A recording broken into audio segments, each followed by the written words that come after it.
Last year was a big one for the Apple Watch. On top of a new Series 8, 2022 ushered in a second-gen SE and introduced the world to the rugged Ultra. But in 2023, we've got a new Series 9 and an Ultra 2 that, on the surface, are pretty much identical to last year's models. For the tech-savvy, it probably feels like a bit of a letdown. But listen, iterative Apple Watch updates have more or less been the norm for a while.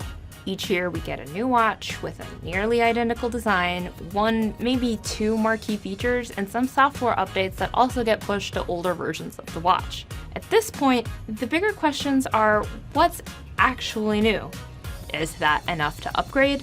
And if you're gonna buy a new Apple Watch, which one makes the most sense? So, let's figure that out. Let's start with design. One of these is the original Ultra and the other is the Ultra 2. I'm gonna give you 2 seconds to figure out which is which, and both have the new straps, so good luck.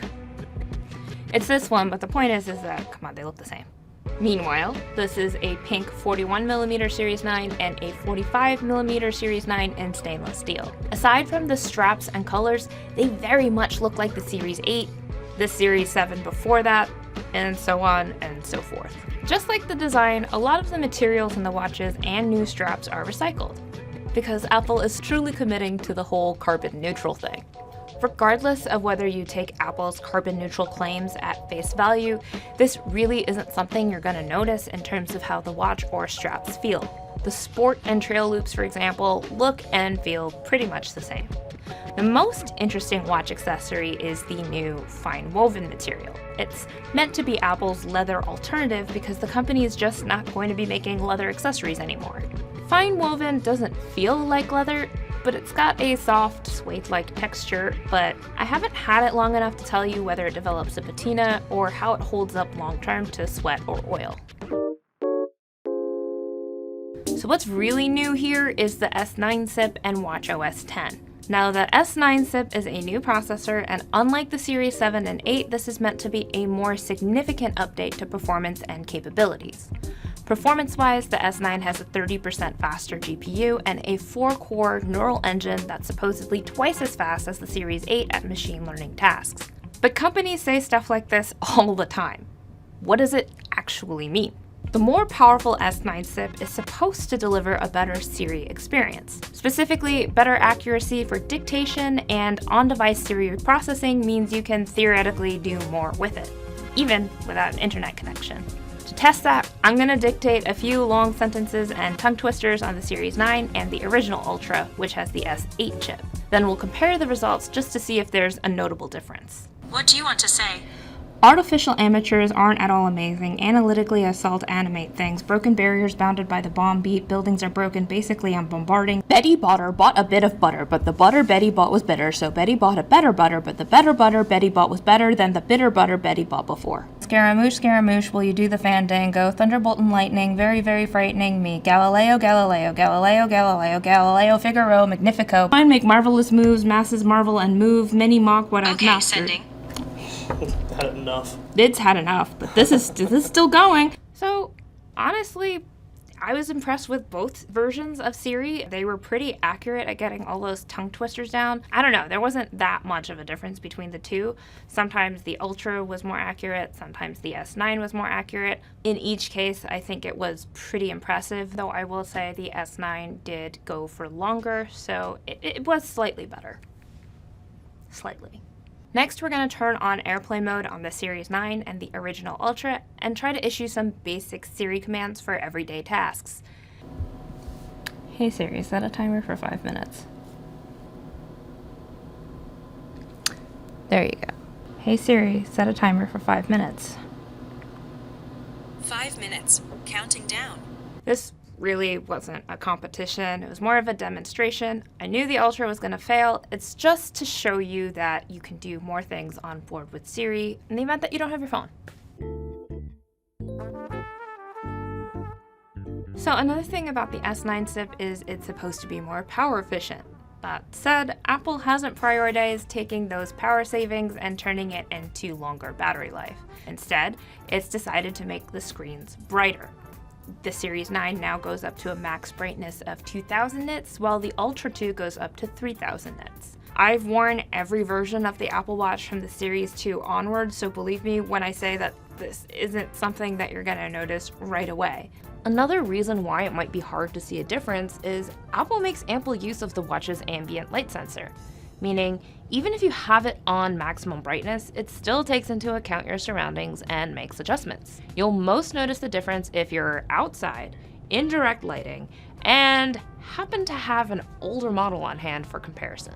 The whole point of brighter screens is that they ought to be more readable when you're out in direct sunlight. So I wanted to see how that actually translates when you're outdoors. As for battery life, I haven't noticed a huge substantial difference. Without any of the low power modes enabled, I've so far got a maximum of about 25 to 30 hours on the Series 9 and about 2.5 days on the Ultra 2. I've had these watches for about a week, and this hasn't been my most intensive training week, so take from that what you will. On top of the S9 SIP, the Series 9 and Ultra 2 also have a new U2 chip. This means you can get the same precision finding Apple introduced with AirTags while looking for your phone.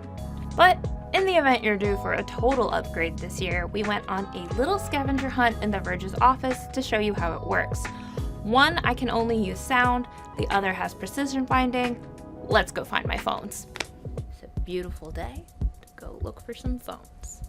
Get it? You too? Beautiful day? I'm funny. I can tell you've hidden them far away because there was no sound that I can hear. And it says it's not in range here, so we're gonna keep searching. Oh, scavenger hunt. Oh, I think I heard something. Oh, this says I am heading closer.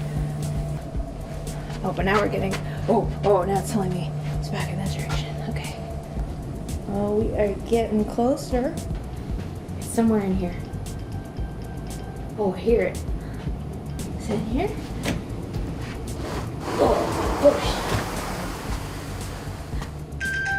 Oh, here we go. Wow, I found it. Gotta find this guy. Oh, but it's connected here. So that means I'm getting closer.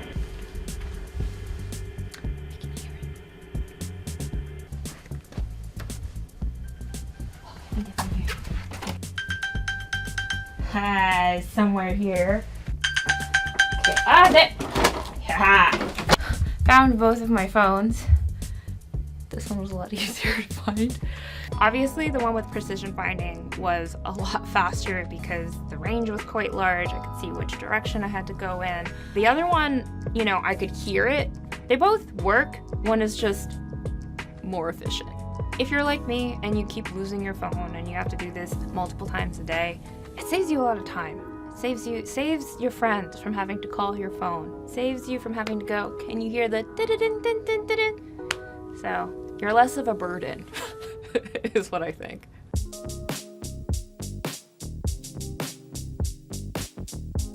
The most novel feature on the Series 9 and Ultra 2 is the new double tap gesture, or as we at The Verge have been calling it, the Pinchy pinch. If your hands are occupied, you don't have to do the whole tap your watch with your nose thing.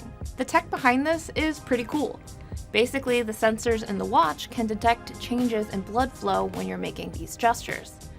But it's not really new.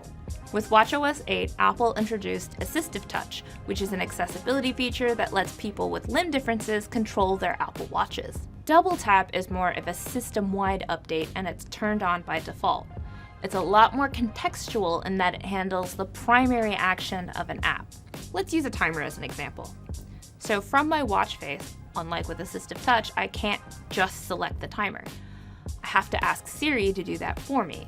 But I can pause, restart, or end the timer once it goes off by doing a Pinchy pinch. This feature won't arrive until October, but Apple gave me a Series 9 with a beta version of the Double Tap software so I could try it out for this review. And I quite like it, though it's not without its quirks. For starters, the watch has to be awake for the gesture to work. There's also a learning curve.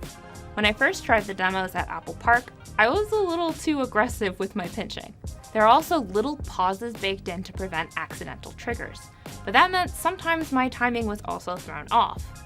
That said, you get used to it relatively quickly. My main gripe is it's just not as customizable as I'd like. Because it's supposed to be contextual, Apple's mostly gone and decided what the gesture will do in each app for you.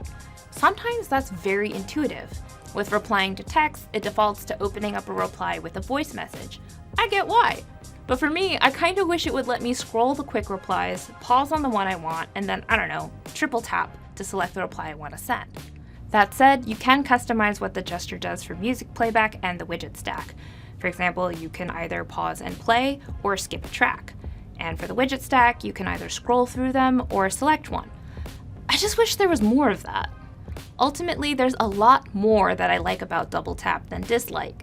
It's awesome that you aren't limited to your index finger and thumb. You could use your middle finger, your ring finger, or even pinky fingers. The pinky and ring finger aren't as effective for me, but the middle finger works pretty well. It's great that you have alternatives in the event you lose or break a finger. I also think opening up one-handed use is hugely convenient and makes the Apple Watch a much more useful device overall. Samsung also has gestures on its Galaxy watches, but overall, this is a lot more intuitive and reliable. It's just a very powerful example how accessible design really benefits everyone. I hope Apple continues to iterate and improve on double tap and that other smartwatch makers follow. But do I think it's worth upgrading for? That depends. If you have a Series 4 or a Series 5 and earlier, I think you will notice enough of a difference that you'll feel happy. But if you have a Series 7 or a Series 8, there really isn't enough of a compelling reason to spend money here. If you just bought an Ultra or if you have an Ultra already, cool your jets! This is for people who haven't bought an Ultra yet. That's who the Ultra 2 is for. Every year, Apple says that this is the best Apple Watch they've ever made. And this year they are correct. The Series 9 and Ultra 2 are the best Apple Watches they've ever made. It's just not the best by a whole lot. I liked a lot of the new features that came to both watches. Personally, I would love precision finding. I'm just not going to buy an iPhone 15 to get it. But hey, you know what? There's always next year. And rumor has it, next year's Apple Watch is probably going to be the best Apple Watch they've ever made too. Hey guys, thanks for watching. But no, seriously, rumor has it that next year, for the 10th anniversary of the Apple Watch, Apple has something really big planned. I mean, they did it for the iPhone, why not for the Apple Watch? Just saying.